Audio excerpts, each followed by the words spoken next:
Thank you.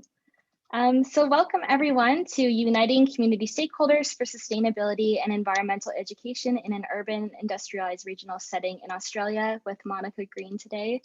My name is Danielle Marcoux Hunter. I'm a guest on Turtle Island and the program coordinator at Natural Curiosity, and I will be your facilitator today. We're going to begin this session with a land acknowledgement, and while we go through this, I invite you to put the names of the territories you are joining us from in the chat. And I can't see, of course, the top. We acknowledge the traditional territory upon which, sorry folks, the conference is being hosted. For many thousands of years, the Huron-Wendat and Petun First Nations, the Anishinaabe, the Chippewa, the Haudenosaunee, the Seneca, and most recently, the Mississaugas, Michisaagig of the Credit have sought to walk, oh, sorry guys. We are frozen. I'm just going to keep reading. Have sought to walk gently on this land. This territory is covered by Treaty 13 with the Mississaugas of the Credit, as well as by the Dish with One Spoon Wampum Belt Covenant, an agreement between the Haudenosaunee and the Anishinaabe and allied nations to peaceably share and care for the lands and resources around the Great Lakes. This acknowledgement signals our desire to seek a new relationship with the original peoples of this land, one based on honor and deep respect, and is a starting point to remind us all to enact this work in our personal and professional lives. Now, I'm so happy to introduce our speaker of this session, Monica Green. Monica has been a senior lecturer in the School of Education at Federation University, Australia for over a decade. She is chair of the Regional Centre of Expertise in Education for Sustainable Development in Victoria, Australia.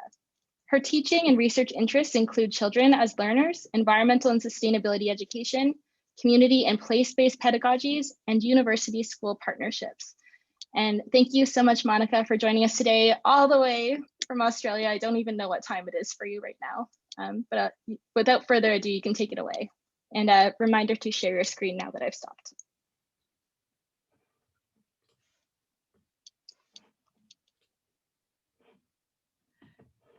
Thank you, Danielle, and good afternoon, everybody. It's actually 6 o'clock in the morning here in Australia.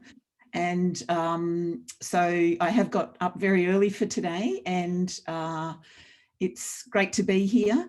And it's also excellent to be having international conversations about some of the things that I'm really passionate about. So firstly, thanks to Danielle and Sonia, who are here to back me up, but I'm looking forward to exchanging some ideas today in the conversation that we're going to have.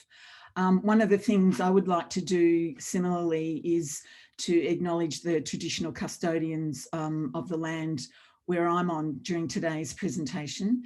And I acknowledge that it's on these lands that teaching and learning have been going on for tens of thousands of years. And although I'm presenting from the land of the Wathaurong people near Melbourne, Victoria, the teaching and research endeavours presented today occurred on the land of the Gunai-Kurnai people in Gippsland. I pay my respects to their elders, past, present and emerging leaders, for they hold the memories, the traditions, the culture and hope of their people. I also want to acknowledge our presence on country which sovereignty has never been ceded. And on that note, I also want to acknowledge the deep respect that I attempt to apply in my work with the Gunai-Kurnai people, some of whom will be presented in today's presentation. I also want to start today's presentation with a climate pledge, which is something both personal and professional that's really important to me, that does acknowledge the risks associated with climate change, particularly for current and future generations.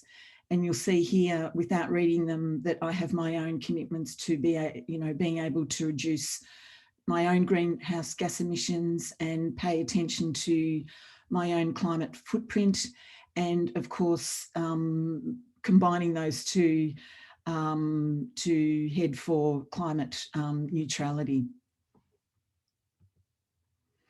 So just a little bit of background about me.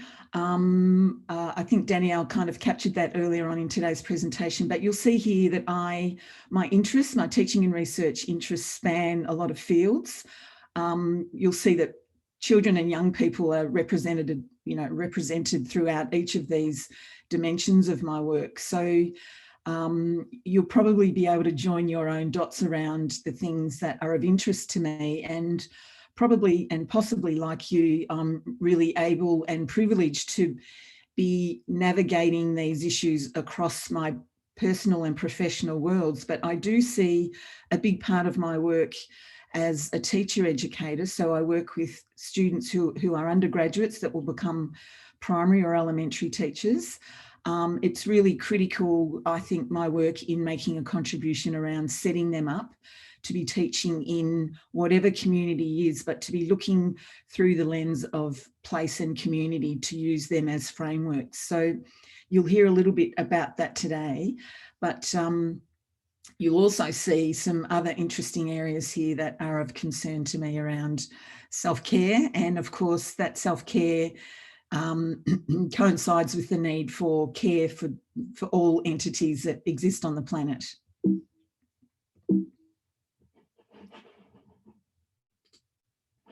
So to kick off with today, and I'm going to get Sonia to help possibly with this, but there is a Jamboard link in the chat.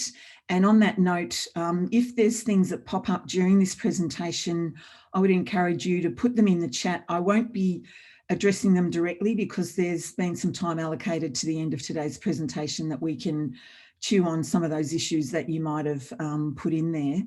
But I am really interested in the best way possible to have a two-way conversation with you. And so there's two responses on that Jamboard, and I'm assuming people can navigate that through that link in the chat.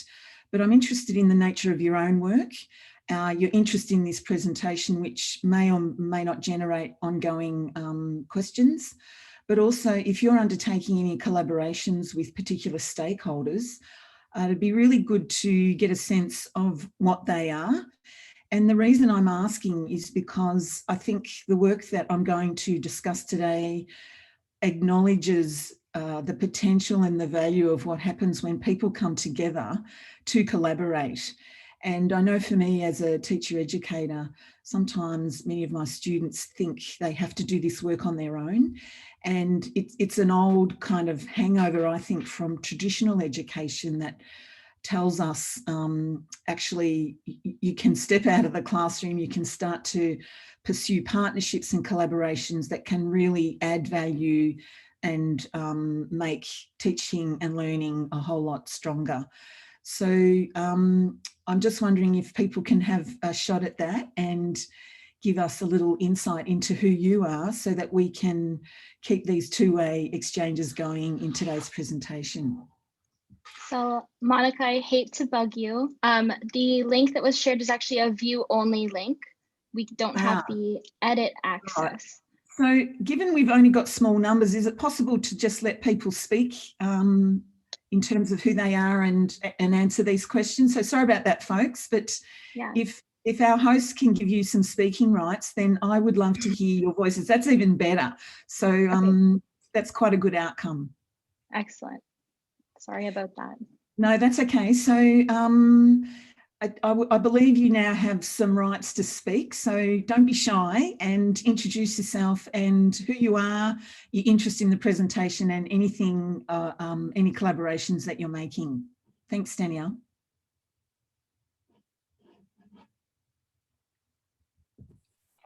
I can jump in. I'm Emily. I am working to start a class at McGill University just in about a month where I'm building collaborations with various environmental organization partners and pairing pre-service teachers to work with those folks. So I'm just super interested in what you were able to do all the way on the other side of the planet.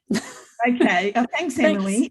And that's really exciting. And thank you for jumping in first. It's always a courageous thing to do, but hopefully you'll get some ideas out of today. And I'm sure you've got your own. It sounds great. Anyone else there that would like to jump in? Hi, everyone. My name is Darcy. I'm a sessional instructor at the University of Manitoba. So I teach 100 students 3 times a year there, adult students, obviously. I'm also a landscape architect. So we do a lot of design work with schools. And we've recently just created a land ed program combining landscape and education. And as a city builder, that's kind of what we do. And we do a lot of public engagement using stakeholders. Thanks, Darcy. I'm envious of your landscaping qualification. I'm a keen gardener, but I share a lot of what would be your interest, and that also sounds like a really interesting program. Is there anyone else who would like to say hello before we keep moving on? My name's Taylor. I'll just pop in and say hi. I actually work with Darcy, so we have similar interests. Okay, cool. Okay. Oh, sounds like you're in good company, the pair of you. Yes, yeah. Yeah, great. Anyone else? Last opportunity to say g'day. Okay, so I'm going to move on, and I'm going to just, I like to really orient people, particularly international audiences, around where I'm coming from. And I do that for a couple of reasons. I think it's just a really respectful thing to do around being able to give a sense of the visual, but also to acknowledge that Australia is, you know, it's quite a unique country, but for me, down here in Gippsland, it's a place where I've spent a lot of time. And I also want to acknowledge that it's the previous home to the Gunai-Kurnai, who I acknowledged earlier in my at the beginning of the presentation. So this is a really diverse area. There are 6 local government areas, and you'll see here it's coastal, mountain, forest. But like many regions and communities worldwide, it is absolutely facing some very serious climate change challenges, particularly around classic rising sea levels and changing temperatures. But I think for me, what's really important in this work is the majority of our students actually will end up working in this region. I think it's about 80%. So it pays for me as a teacher educator to have really a lot of conversations about this idea of no matter where you land, the frameworks, the place community frameworks we work with are applicable no matter what. So giving them the confidence to be moving out into this region, equipped to tackle you know, certain subject areas around environmental education and sustainability education. But for those of you in teacher education, I'm sure you will be seeing your own reforms that have been going on that put incredible pressure on, you know, having to adhere to so many, I don't know, mandates, I suppose, in terms of what's expected of us. And in this sense, I know this is an international kind of endeavour and dilemma, I might say, because it brings with it a lot of restrictions. And today's presentation, I'll be honest with you, has really, the subtext is the ways that I have attempted to navigate teacher education in ways that I think are a little bit unconventional, because they take students out of the classroom and they put them into the communities to try and get a sense of shared knowledge and interdisciplinary work. And we know that both teachers and universities sometimes can't be particularly effective because we work in siloed subjects. So you'll see here that in these particular dimensions of what is expected in Australia through the Institute of Teaching and School Leadership, these actual endeavours now are embedded in everything we do. And so today's presentation is very much focuses on this bottom one around engagement with professional teaching networks and broader communities. And as you're hearing, that's in response to the fact that we don't really, I think, encourage in-service teachers and pre-service teachers to undertake what I would refer to as outdoor and community-based pedagogy. So that context coincides with the fact that in Australian curriculum, environmental education, probably unlike Canada and other countries, it's a bit missing in action. You have to go looking. And of course, if a teacher is busy, and we know they are, they will tend to not necessarily have the time to either go looking or the confidence to see where the application of this work can be. So there is no specific environmental ed subject in the curriculum, but there are 3 cross-curriculum priorities around sustainability, Aboriginal and Torres Strait Islander histories and culture, and Asia and Australia's engagement with Asia. I've bolded the first 2 because despite me being interested in all 3, these are the 2 that I try and embed in my teacher education work. And even though there are a lot of environmental themes in those cross-curriculum priorities, there are other subject areas that, of course, teachers can go to be picking up some of these themes. And I'm sure there's some correlations there with the work that people in the audience are doing. So I guess for me, one of the things I grappled with was, what would happen if I started to change the nature of my work? If I took teaching and learning outdoors to use local environments, if I approached other schools and community people to partner with me for land-based teaching and learning, and, if I focused on those collaborations as an opportunity to teach. And then, of course, I'm a researcher, so of course it's really important for me to be capturing, documenting and analysing the implications of this work. So these were really genuine questions that I have been grappling with over the last while, and they've prompted me to, I guess, pursue this idea around stakeholder partnerships with local schools and communities in local places. The thing for me and my work is that it occurs in a very industrialised area. You'll see here a coal-fired power station, power lines that run electricity from this region to Melbourne and interstate and across Australia.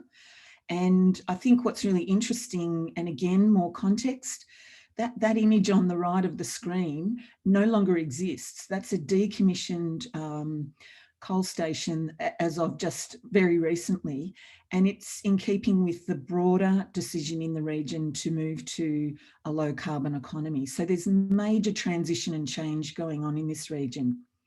One of the images you see here in the middle of the screen is a human-made wetland by the actual power company. It's across the road from what was that building there on the right-hand side of the screen.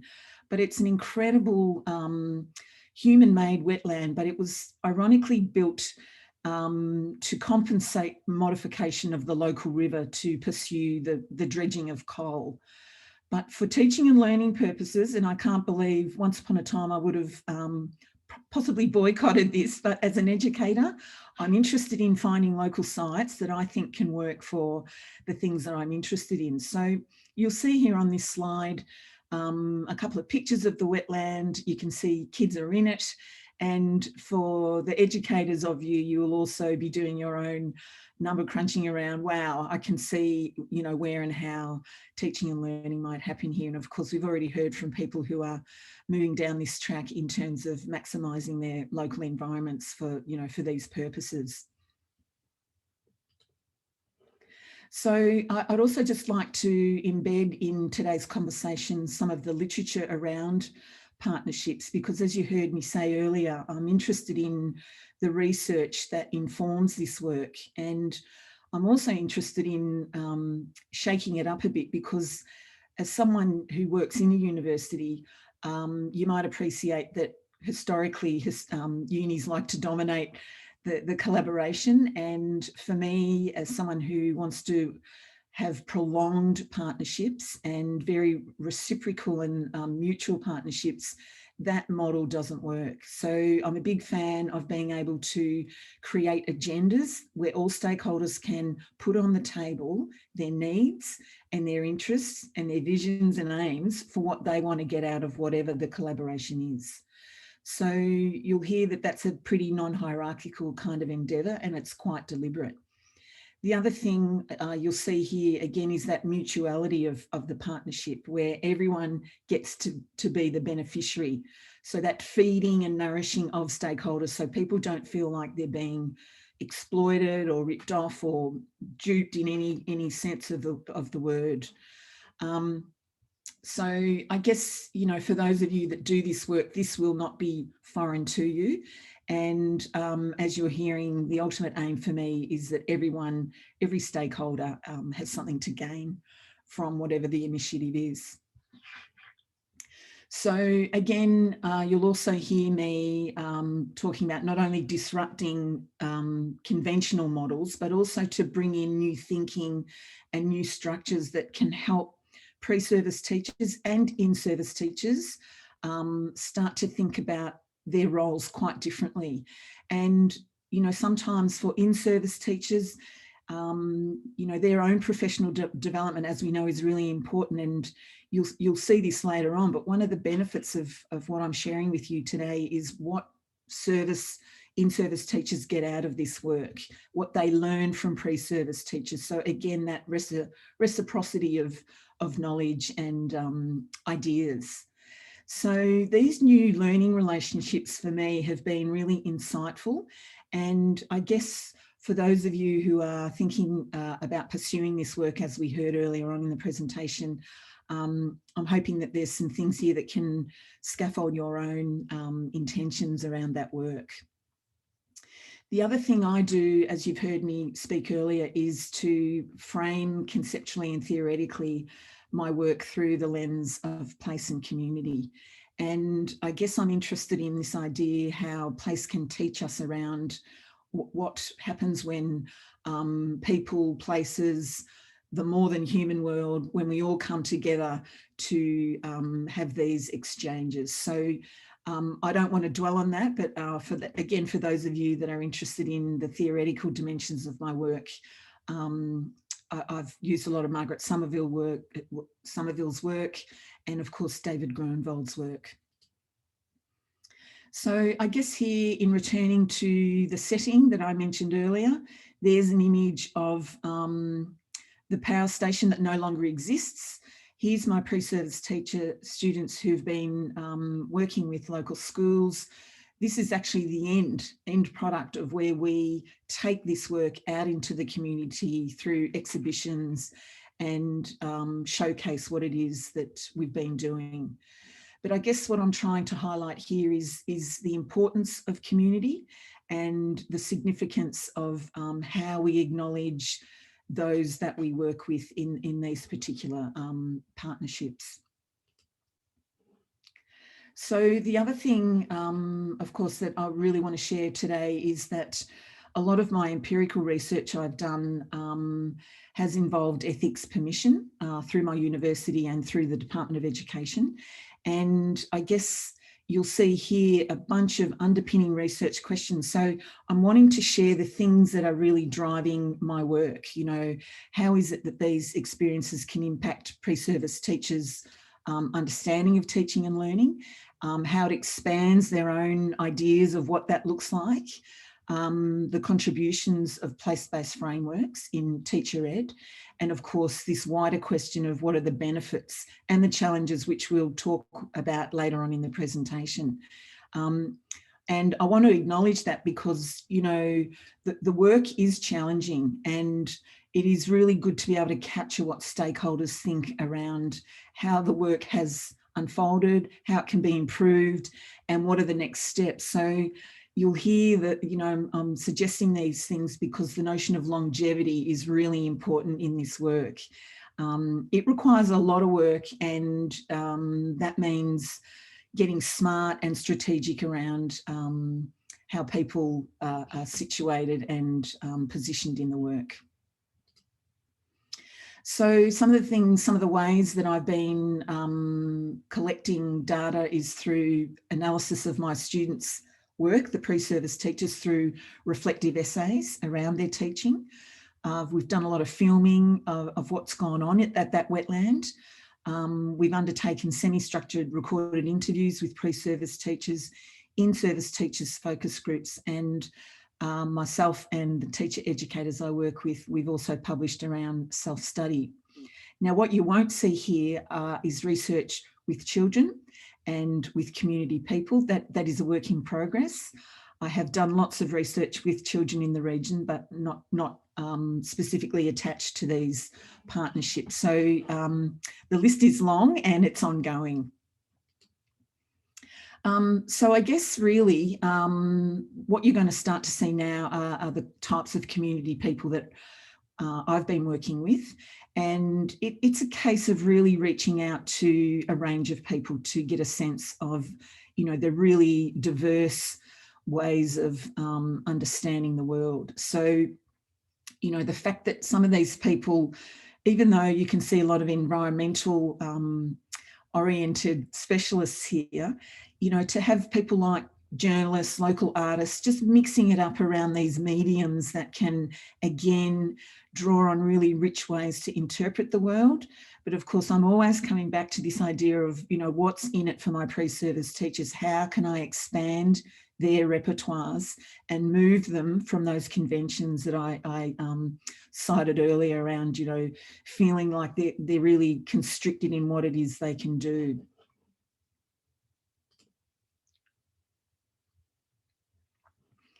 Now, on this slide, I guess you'll see images that probably resonate and are familiar to you. But one of the models I've used is to use a whole day where I will take students out to various local locations to work with those specialist people.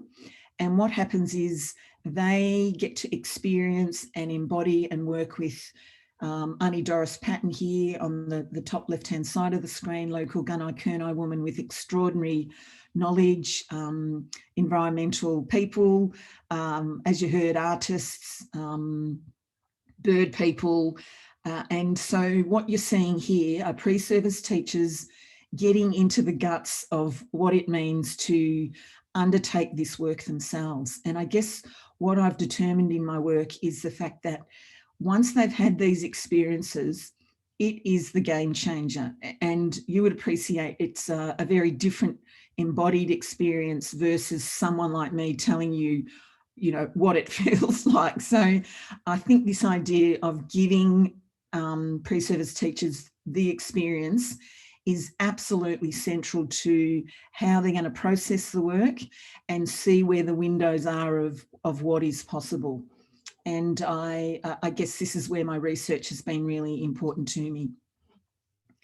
So I guess, you know, what I just want to share with you now is what we did after that one day. We partnered with a local regional school and we started to, I got my students to design little 30-minute sessions on a whole range of different topics.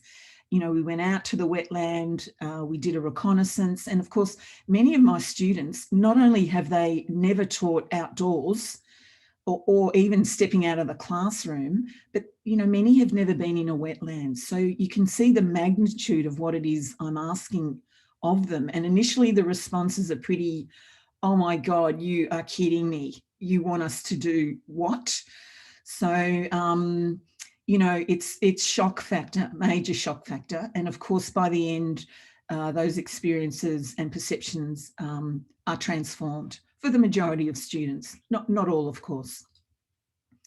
And so in terms of, again, applying those place partnership pedagogies in the wetland, you'll see here that pre-service teachers' lessons, they're encouraged to use embodied approaches, inquiry-based, student-led, nature-informed, place-inspired, problem-solving, and of course, it's local, it's contextual. So in going to the sites and saying to students, what's possible here, you're challenging them to start to take ownership for what this lesson's going to look like.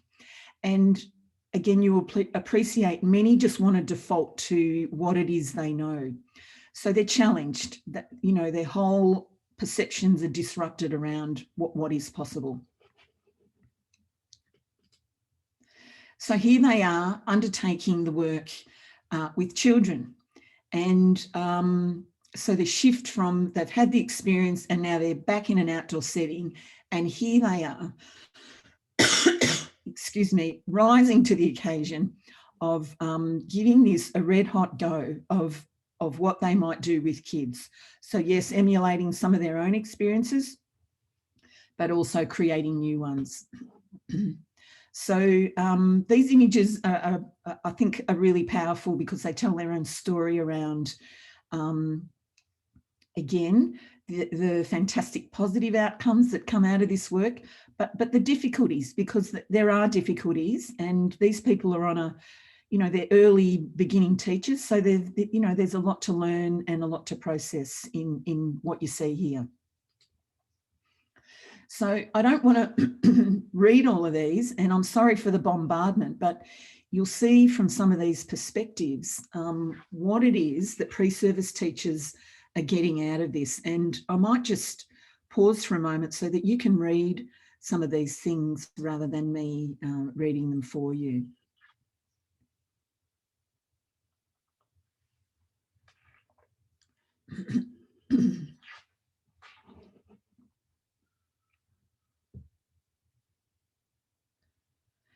So I've moved on to the next slide because I also wanted to showcase what in-service teachers are telling us. And you'll see here that they have their own perspectives of this work, and it's really important to capture it. And as you heard me suggest earlier, it's not just a case of giving them the opportunity to speak, but this is data that actually improves and develops the relationships and the partnerships that I'm trying to create.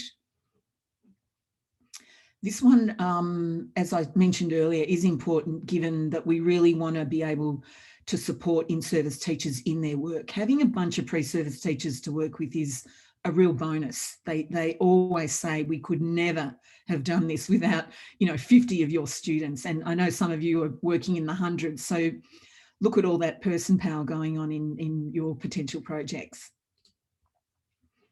Okay, so I guess some of the outcomes here probably speak for themselves, and I've already alluded to them. But I guess, this preparation of future graduates is definitely a benefit.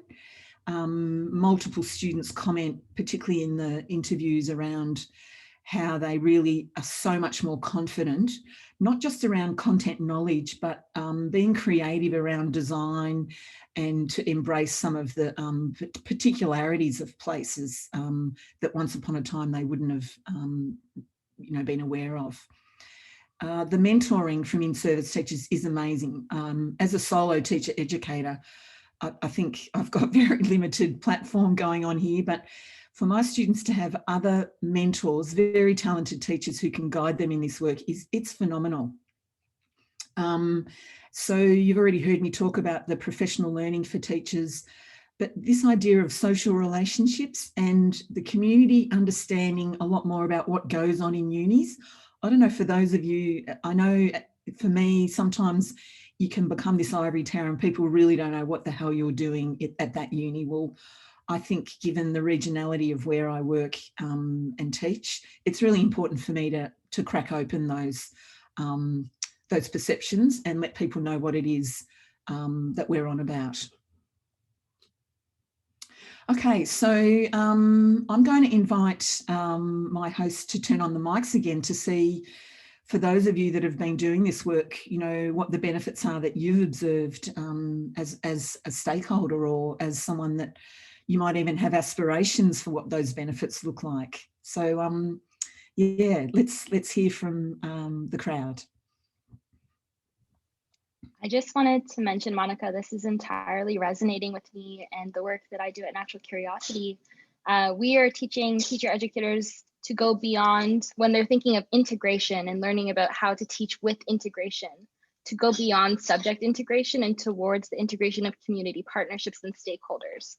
And those relationships create a much more engaging environment for students and a much more memorable environment for students. And I'm loving it. So thank you. Okay, look, I look on your Natural Curiosity work with not envy, but admiration. So I think it's really good that you can see where the resonances are. Thanks, Danny. Anyone else like to chip in here?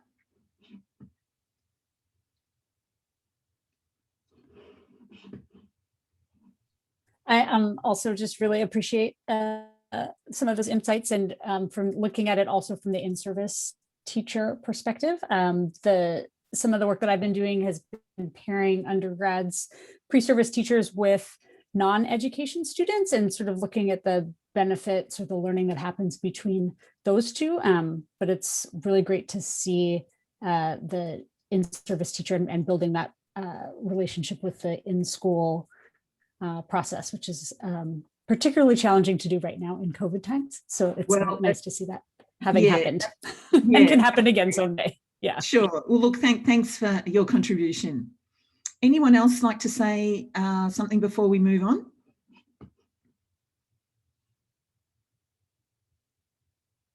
Okay, I'll keep going. I'm actually good with sitting in silence, but I know I'm on a time limit here, so I'm going to keep going.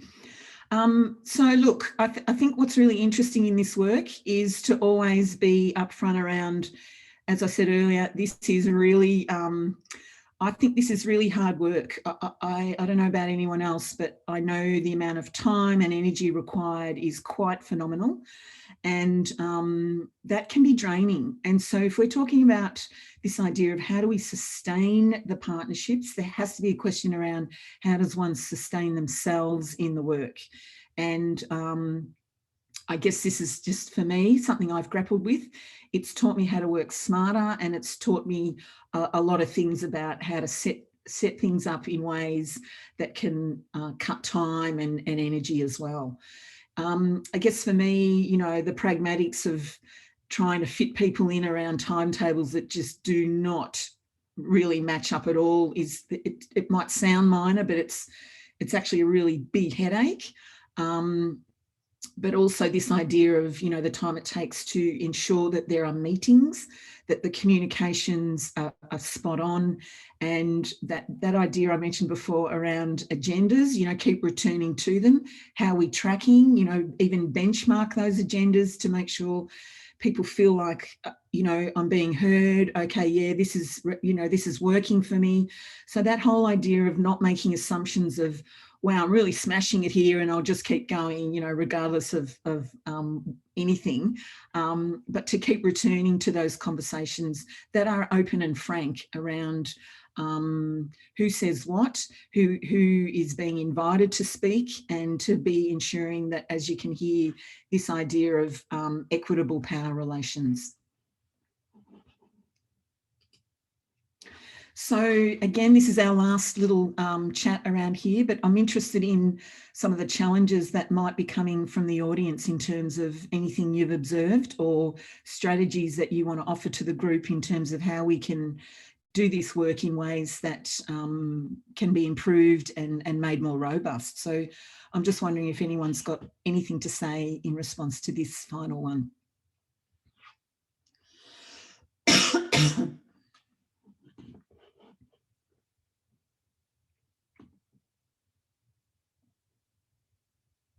So Danielle, I might actually, I was going to invite you in. Can you make a comment? I can make a comment.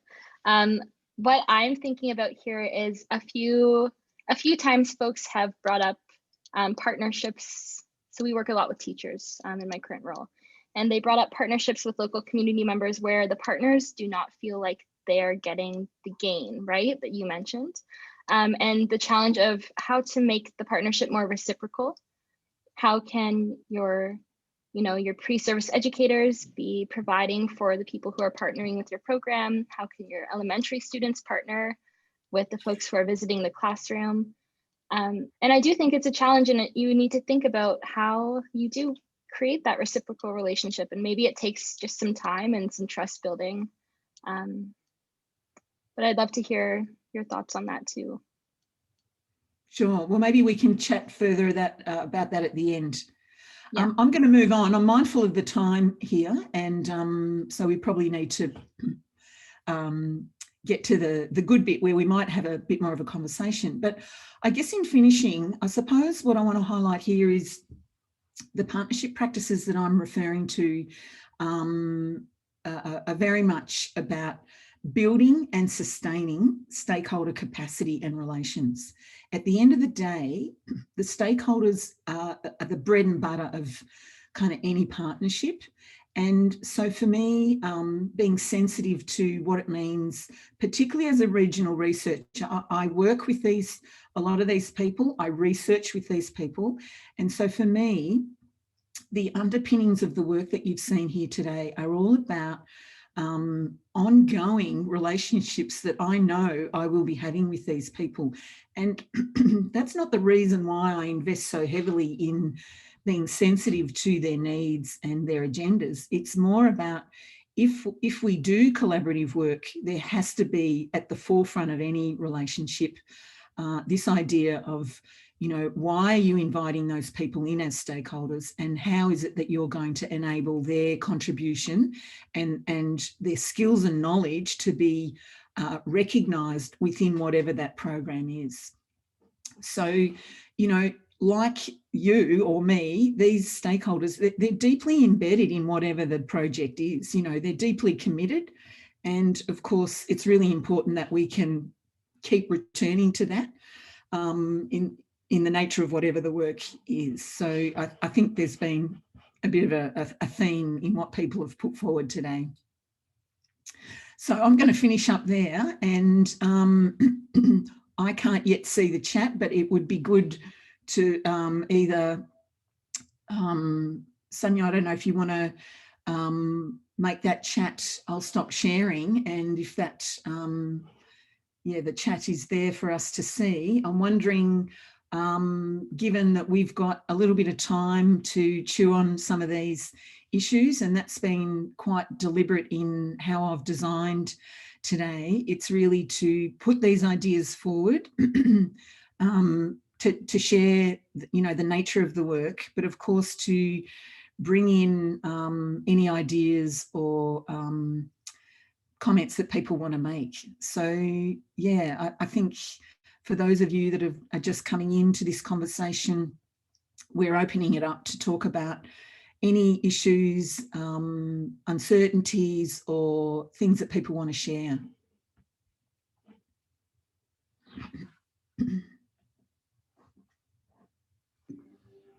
Hi, if you don't mind, I just had a quick question since I'm French, and I was trying to figure out what stakeholder means when you say that term. I'm just not sure. I think I have I think I know what it means, but I would love to be able to really to understand that word, for me to understand the whole concept as well. Thanks. Well, thank you, Corinne. I might just ask you what you think it is before I go down that track. What are your early perceptions of what you think it might be? So stakeholders, what I was imagining was the different organizations that you guys had made partners with for the specific education that you guys were doing. Yeah, or so it was the ones who owned the different parts of the wetlands, which were the not so good for the environment. Sure. Okay, well, look, thank you for your response, and both are correct. So stakeholders, and I appreciate that, you know, perhaps we could have unpacked this a little bit earlier, but thank you for the opportunity to break it down, because a stakeholder, in my, you know, estimation, is anyone who is in any way, shape or form part of the project that you are designing and developing and operating. So for me, those images of, you know, the power station and the wetland that was owned by the power company, the people from the power company, they were also stakeholders, as were my pre-service teachers, the in-service teachers, the community people, and the children that we've worked with, including, can I add, the places where we were working. You know, those places, this might sound weird, but that's a dimension of stakeholderism, if you like, because those places are supporting all of us to come together, to learn, to share knowledge, to explore those sites. And, you know, in that sense, anyone or anything associated with the project becomes a stakeholder. And hence my point of ensuring that stakeholders come to those projects with really clear ideas around what they want to get out of it. And also my suggestion of returning to how can you ensure that you can benchmark against those agendas that people have, because without naming them and bringing them to attention, a lot of things can remain unspoken, and people can either, you know, it could go any direction. So this idea of providing opportunities where stakeholders can share how things are going, how you're tracking, returning, redeveloping, redesigning, that becomes a really important part of any collaboration. So thanks for your comment. Danielle? I was just touching my face, but you know what I was thinking about? I went to a research session yesterday that was talking about if we start bringing teacher candidates outdoors for their lessons, so we're teaching them that the outdoors is a standard place to be taught, then they're more likely to, in their own teaching practice, teach in the outdoors as standard. And I think the same can be said if we teach them that working with partners and community stakeholders is standard practice, then it's more likely to infiltrate down into the education system through their own practice in the future. For sure. And look, I think, you know, what you're saying there is the incredible modelling that I think, well, I see myself in my role as a teacher educator. I am modelling possibilities. And as I said earlier, it's one thing to, you know, talk about possibilities, but it's another to enact them and embody them and set students up, as you say, future teachers with, oh my God, this stuff feels familiar. I feel like I can take this somewhere in my broader teaching repertoire. So yeah, thanks for sharing that. Anyone else like to make any contributions to the conversation?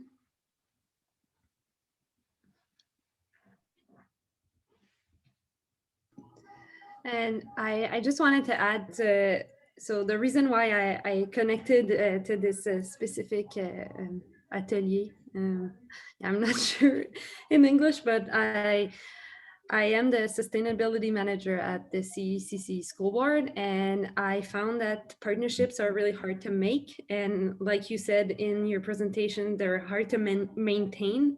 It asks a lot of our time, and already we don't have a lot of staff that is working on that specific role. So, which means there's a lot of work on my end. What attracted me to the to this meet was to about pre-teachers. I don't remember the actual pre-education, but the ones that are becoming teachers. Yes. That to already give them that. Oh my God, I'm losing my English. To give them the opportunity.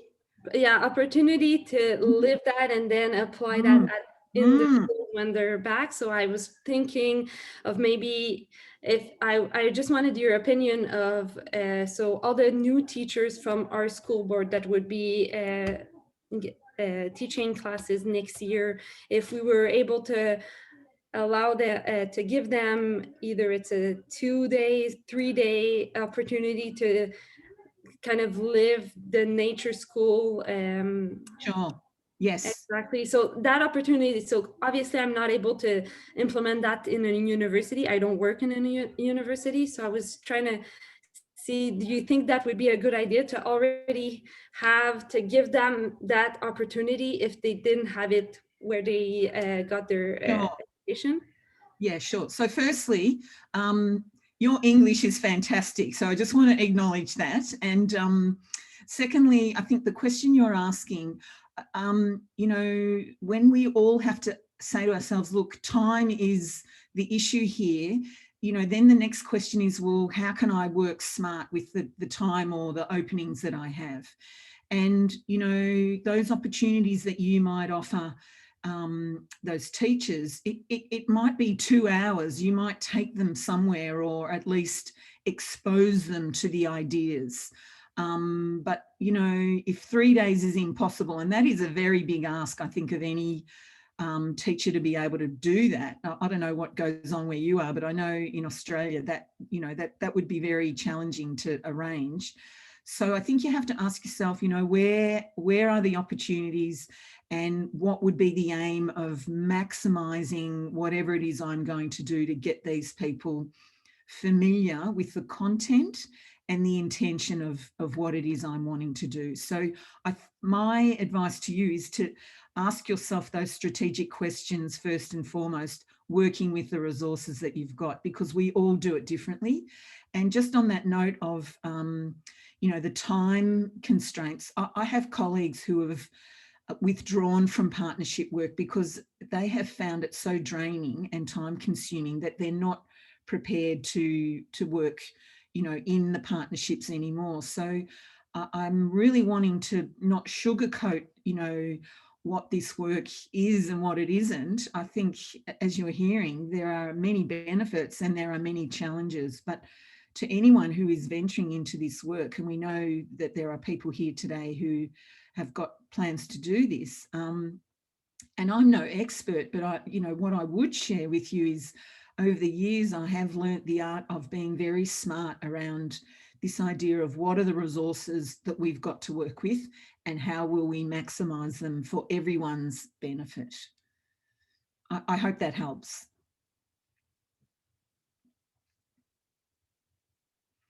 Any other comments from the floor in terms of your own work, the potential of your work, things that you'd like to share with the rest of us?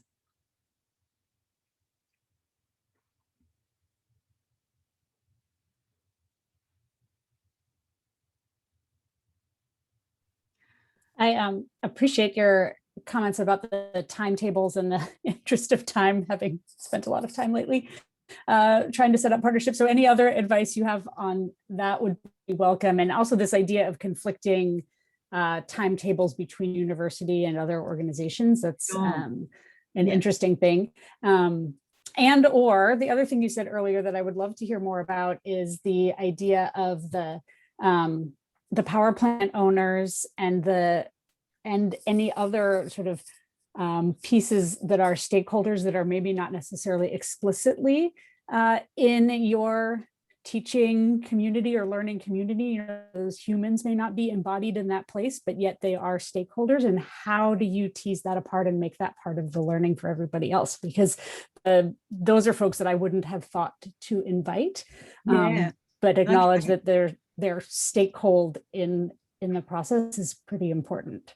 Well, okay. Thanks, Emily. They're really great questions. And the first one around timetable, I learnt this the hard way. I think you have to go in to any project knowing that the timetable it could be one of the biggest barriers of the whole ordeal. So I think eyes wide open around, you know, what is your timetable and how can this work? It involves a lot of creative thinking, but to name it up front and to have people on board around just trying to find some flexibility, of course, but you know, you will know yourselves that universities and schools often don't have a lot of flexibility. So therein lies, you know, a very major challenge. But it does require some creative thinking around, you know, how can we rejig or reorganise, tweak our timetables to make this work. So that's all I would say on that, but eyes wide open is the first step around it being a challenge.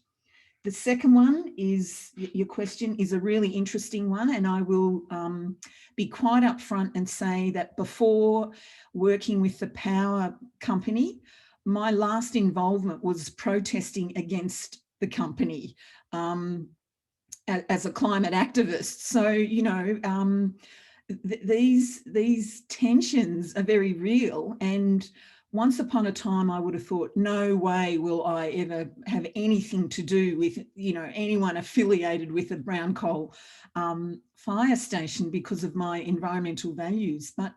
And the same can be said for some hunting people that we worked with one time. I mean, I went back to my, you know, my protesting days in the opening season of duck hunting in Australia. And so your question around, you know, who will I work with? wow, talk about strange bedfellows. And I would never in my wildest dreams have anticipated partnering with some of these people, but there you go. And in doing that, it doesn't mean I necessarily agree with what's going on, but you know, as I mentioned earlier, I work and I research in the region, and I'm really interested in brokering good relationships. So how do I represent myself professionally in that? Well, you know, I find ways. And so I don't know about you, but you've just heard two examples of where I've gone to places where I did not think I would go as part of my professional work. And I don't regret a minute of it. I have learned so much from those people, and they've opened my eyes. And of course, you know, this is the nature and the challenge of how it is we live alongside people who have very different opinions to ourselves. But I know that doesn't answer your question as such, but it does highlight my own, you know, the things I've pursued to bring in really unusual stakeholders. Thank you. Okay, so there's a couple of minutes left, and I'm mindful we will wind up soon, but I do want to make sure people are feeling like they've got the opportunity to speak. And so I would just, yeah, once again, invite people to make any last comments.